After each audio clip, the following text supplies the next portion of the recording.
Here's a geometric interpretation of what integration by parts really means. So here's the formula for integration by parts. This should look familiar. And one thing to keep in mind is that the bounds a and b are really x coordinates, and u and v are really functions of x. So sort of in the background we have to keep in mind that u is really some function of x, maybe f of x, and v is really some other function of x, maybe g of x. Now we aren't actually ever going to use these functions f of x and g of x, but just what we have to keep in mind is that u depends on x and v depends on the same variable x. This is very similar to the situation where we have a parametric curve and x and y both depend on time, t.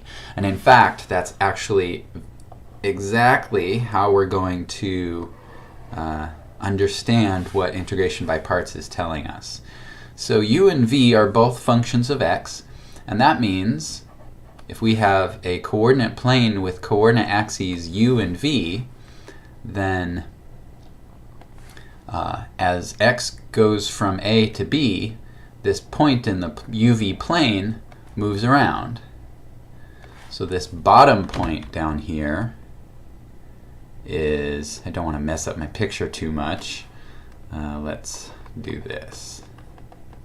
This bottom point is u at the beginning time a, comma, v at the beginning time a.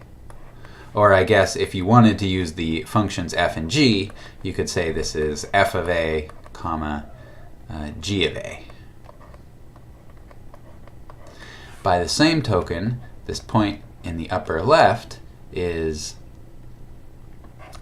u and v at the final time b. So u of b, comma, v of b. Okay. To actually interpret integration by parts, we're actually going to want to expand this u times v term. So let me write that out. So integration by parts is integral from a to b of u times dv equals u times v, let me write it this way, u at b times v at b minus u at a times v at a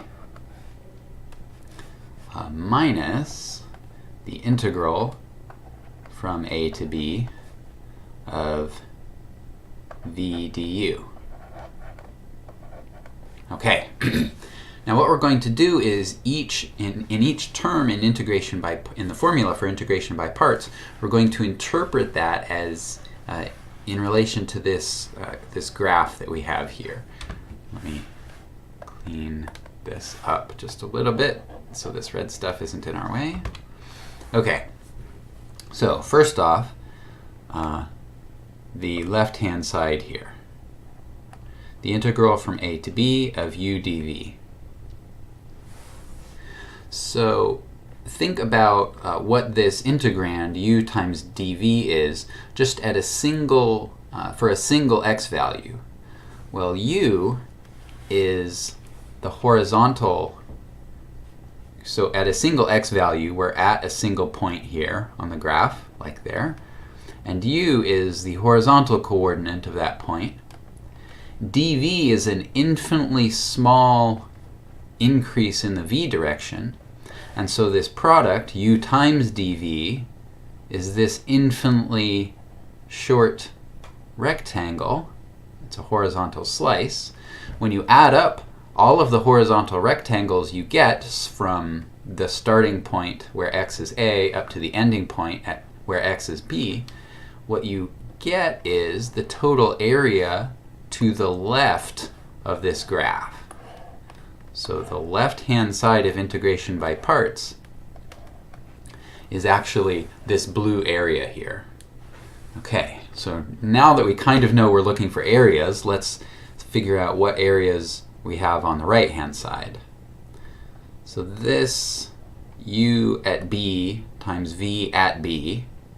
Well, u at b and v at b, those are the coordinates of this upper right-hand point. And if you multiply those, well, u at b is this horizontal green distance. V at b is this vertical green distance.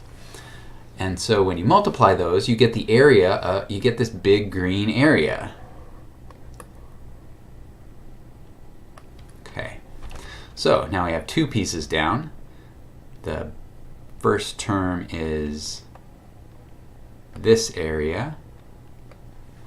The second term is the big green square. It's a rectangle, not a square necessarily. This second piece on the right-hand side, u of a times v of a, well, u of a is this horizontal yellow distance. V of a is this vertical yellow distance. And so the product of those is the area of this yellow rectangle. So this second term on the right-hand side gives us that little yellow rectangle. And then finally,